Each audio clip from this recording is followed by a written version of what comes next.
Pesan Yahudi Kristen di Israel bagi Kristen Indonesia.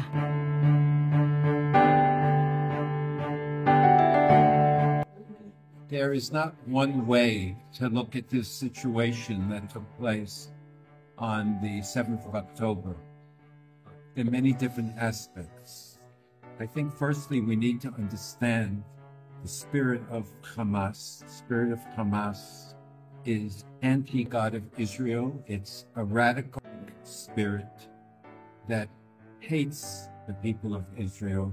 The Hamas have written very clearly that they want to destroy all the Jewish people, and this is what they stand for.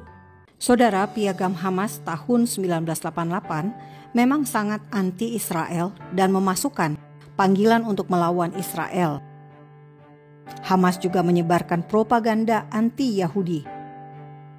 Pada tahun 2017, Hamas tampil dengan wajah baru yang lebih fokus pada Sionisme. Namun pada dasarnya sama-sama anti-Israel. Karena Sionisme adalah kembalinya orang Yahudi pulang ke tanah perjanjian Israel. Doktrin Hamas jelas tidak sesuai fakta sejarah dan tidak sesuai dengan Alkitab.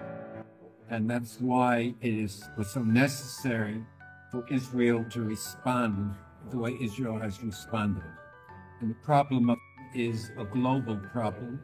It's not just related to the nation of Israel, but of course the battle is between the God of Israel and the devil. And Hamas represents a spirit of the devil and not the spirit of God. It's a culture of murder and a culture of death.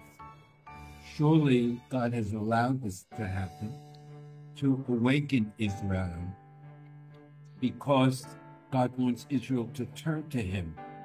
And for Israel to turn to Him, sometimes the Lord has to bring some judgment upon us. And yes, there is sin in the land, and the sin has opened up the way. But we've seen more and more people turning to the Lord now, to the God of Israel, not to Jesus yet.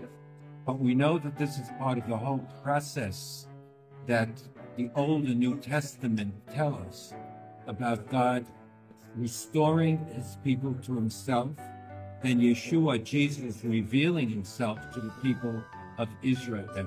And of course, this war is going to bring great separation in the church between those who stand with Israel and those who stand with the enemy. And it's a great challenge to all believers, wherever they are, to recognize that if they bless Israel and stand with Israel and give their life for the salvation of Israel, they will be blessed. If they stand against God's purposes with Israel, they will come under the curse, as we have seen over the whole history of humanity.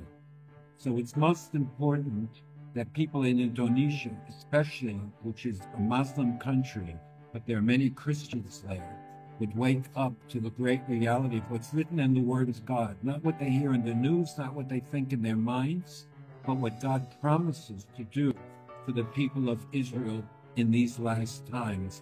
And those who will bless Israel, as God said to Abraham, will be blessed. And those who don't bless Israel and curse Israel will be cursed. And we cannot stand in the middle and be lukewarm. We have to make a decision. And this is the great challenge that God is presenting before the Christian world today. But God will not forsake Israel, and God is bringing salvation to Israel, and the Lord is returning to Israel, and it won't take too much longer. He will establish His kingdom. Amen. Saudara, jika Anda tertarik untuk edukasi soal Israel dari perspektif Alkitab, Anda bisa menghubungi Fakta Israel. Salam damai dari Fakta Israel.